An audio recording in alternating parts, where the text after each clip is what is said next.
What's poppin', y'all? Welcome to episode 5 of my series on the 48 Laws of Power, where we relate stories in the book to stories surrounding music artists. Today we're going to talk about Logic, in particular, and how well he's able to follow Law 5, which is as follows.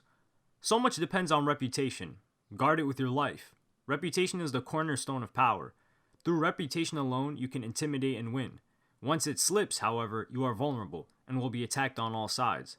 Make your reputation unassailable.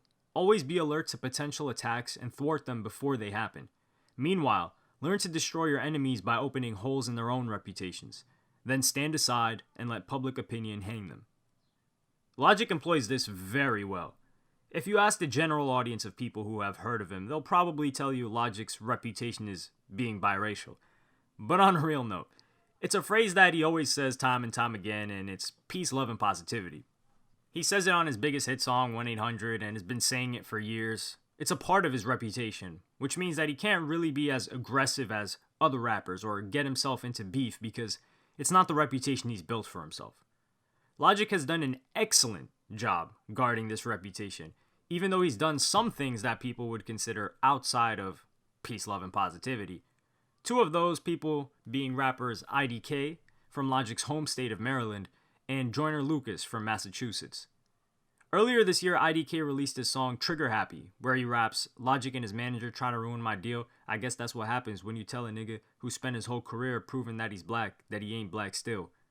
The line he's talking about is in a previous track titled 365 Freestyle that he deleted, where he raps, "The last nigga that made it isn't actually black," in reference to his state of Maryland, when talking about rappers from there. For the one where he says he isn't black, it was really unprovoked, taking shots at Logic for no reason, and it makes you come across as salty, especially when he's from the same area as you. But for the more recent one, it was an accusation that Logic and his manager tried to ruin the potential record deal that IDK had in the works. IDK is likely sure that Logic wouldn't respond to him, so he continues by rapping, "But when you taking food out of my fridge, I ain't gotta chill, and that for real, this ain't a diss, he won't respond, this ain't a risk. This is me saying none of you bigger artists can cock block shit." IDK mentioned Logic in a derogatory way before he ever allegedly tried to sabotage his deal. So I don't know why he says he ain't gotta chill now like he was innocent and was chilling before. And Logic was just a big bad wolf trying to hold him back. It's clearly a diss. And he says he won't respond, but he truly wishes he did respond. It's almost like when you tell your friends, "Oh nah, you won't do that." It's a different way of telling them, "Do that." I think IDK is a good rapper, but trying to frame himself as a victim here isn't really effective considering the situation. But if Logic and his manager did do this, then that would be pretty out of character for someone about peace, love, and positivity, right? That person should be able to just ignore whether or not some random rapper out of their radar thinks of their race. Joyner Lucas and Logic actually appeared on a song together before he started throwing shots. It was a Tech 9 track titled Sriracha. Only Logic was supposed to be featured on the track initially, but he took over 6 months to send over his verse. Joyner Lucas got on the track.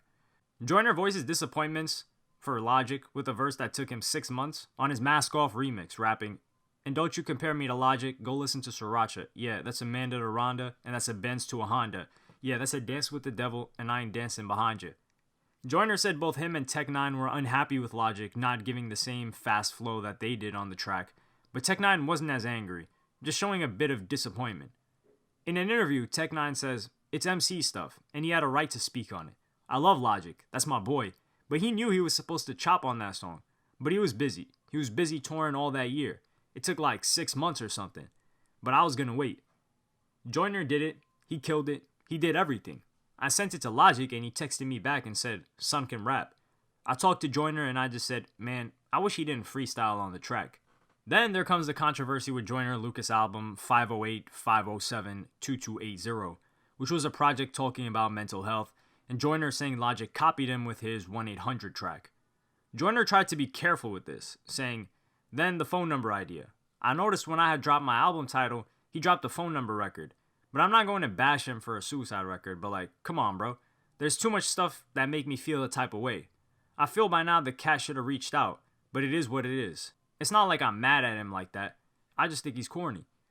We've established that Logic knew who he was, and it might be possible that he took the phone number idea for a title since the song was about suicide prevention, because it never mentions the number in the lyrics. I do think Logic already had the idea for the track though, that's my guess, but this becoming Logic's biggest song ever must have fueled some anger in Joyner, who went on Everyday Struggle and got very loud and angry, talking about Logic's manager having took the idea from him and not connecting.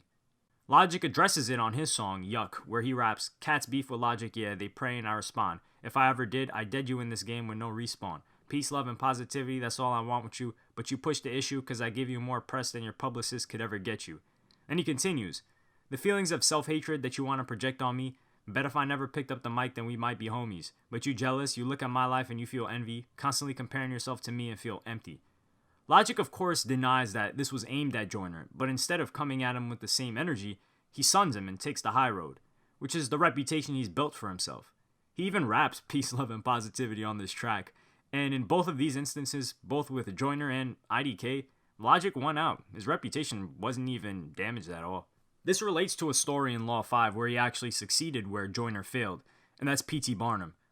He intended on becoming America's greatest showman and was willing to do anything to make it happen. He wanted to purchase the American Museum in Manhattan and turn it into a curated selection of weird presentations to gain fame. A little problem though, he had no money and the asking price was $15,000. But Barnum wasn't going to let that stop him.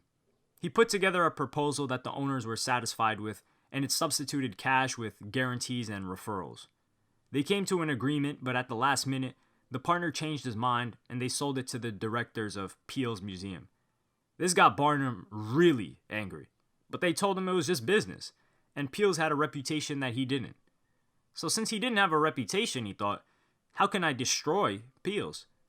He started a letter writing campaign in newspapers calling the owners broken down bank directors that had no idea how to run a museum or entertain people.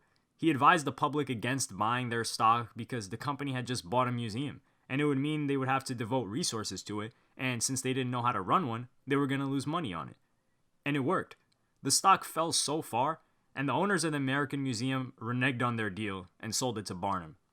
Years later, Peale's finally recovered, but they wanted vengeance on Barnum. So Mr. Peale decided to build a reputation for entertainment, rivaling that of Barnum, but promoting his music as more scientific.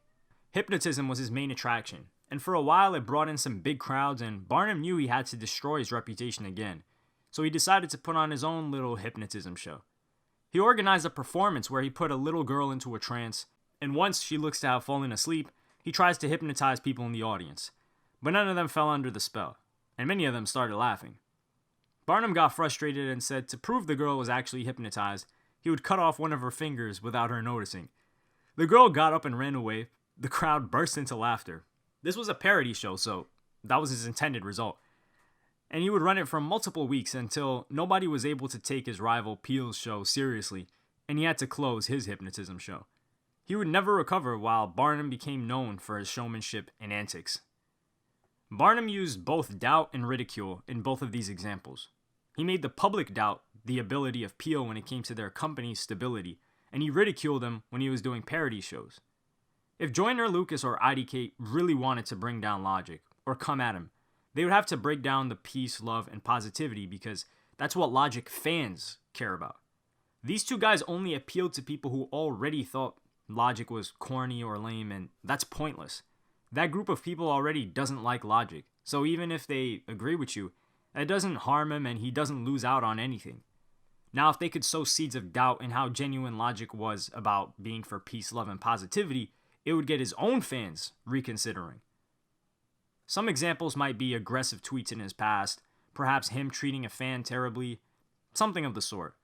Leaking it to news or gossip pages on Instagram and YouTube, which will force Logic's hand at defending himself, and then he's lost. Logic made an anti-suicide song, so if there was an example of him telling someone to kill themselves as a tweet, that would hurt him really badly.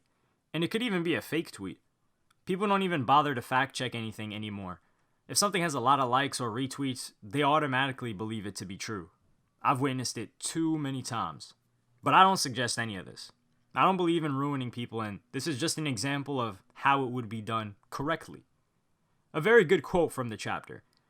Reputation is a treasure to be carefully collected and hoarded, especially when you are first establishing it. You must protect it strictly, anticipating all attacks on it. Once it is solid, do not let yourself get angry or defensive at the slanderous comments of your enemies. That reveals insecurity, not confidence in your reputation. Take the high road instead, and never appear desperate in your self-defense. This is exactly what Logic did on his verse Yuck. He took the high road in his defense, even said he gives Joyner more promo than his publicist. There's usually a reversal at the end of each chapter, but here there isn't. It reads, there is no possible reversal. Reputation is critical. There are no exceptions to this law. Perhaps, not caring what others think of you, you gain a reputation for insolence and arrogance, but that can be a valuable image in itself. Oscar Wilde used it to great advantage. Since we must live in society and must depend on the opinions of others, there is nothing to be gained by neglecting your reputation. By not caring how you are perceived, you let others decide this for you. Be the master of your fate and also of your reputation. This is one of the most important laws in this book and is one of those things you really only get one chance at. You need to know what kind of reputation you want to have and take all the necessary actions to make sure you don't falter. There's a playlist of all the other episodes on the top right if you enjoyed this video. I highly suggest you should check them out.